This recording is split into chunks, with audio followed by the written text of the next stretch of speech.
Kasus dugaan penganiayaan relawan pendukung Ganjar Mahfud oleh oknum anggota TNI di Boyolali, Jawa Tengah, terus bergulir. Calon Presiden nomor urut 3, Ganjar Pranowo, yang sempat menjenguk para korban menegaskan akan mengawal kasus ini hingga vonis dijatuhkan pada pelaku. Juga mendapatkan laporan bahwa terhadap oknum pelaku tersebut telah ditahan. Oleh karenanya kami meminta kepada Bapak Panglima TNI untuk dapat melakukan proses hukum terhadap oknum pelaku secara transparan. Dan selanjutnya kami juga percaya bahwa upaya paksa berupa penahanan itu tentu tidak dapat dijadikan jaminan bahwa perbuatan yang serupa tidak terulang lagi. Oleh karenanya kami berharap dan meminta kepada Bapak Panglima TNI untuk dapat melahirkan satu kebijakan atau langkah-langkah preventif. Mantan Panglima TNI yang kini menjadi Wakil Ketua Tim Pemenangan Ganjar Mahfud, Andika Perkasa, meminta siapapun yang terlibat harus diusut tuntas.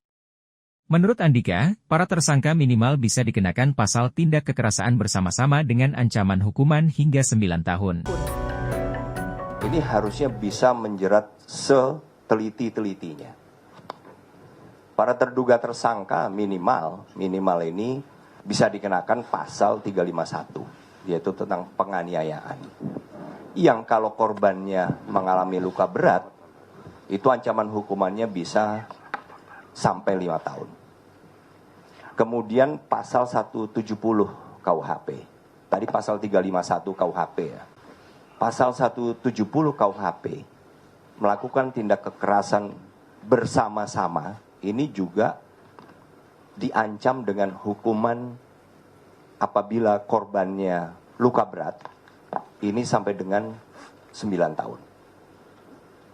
Belum lagi jadi ada yang juga bisa dikenakan dengan pasal 56 KUHP, atau turut serta membantu sebuah tindak pidana. Panglima TNI Jenderal Agus Subianto menegaskan, kasus dugaan penganiayaan terhadap relawan Capres nomor urut 3, Ganjar Pranowo, telah ditangani secara serius. Panglima bilang, saat ini, Kepala Staf TNI Angkatan Darat sudah memerintahkan satuannya untuk menindak tegas pelaku. Sudah memberikan pernyataan ya tentang kejadian yang di Boyolali itu. Kemudian Dandim juga sudah melakukan langkah-langkah memberikan santunan dan sebagainya. Saya rasa itu ranahnya Bapak Kasat ya. Bapak Kasat sudah memerintahkan unsur satuan terkaitnya untuk menangani masalah itu.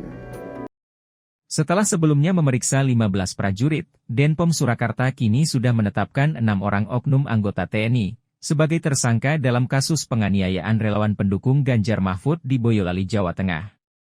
Penetapan tersangka dilakukan berdasarkan alat bukti yang didapat penyidik Denpom Surakarta. Jangan lupa subscribe ya!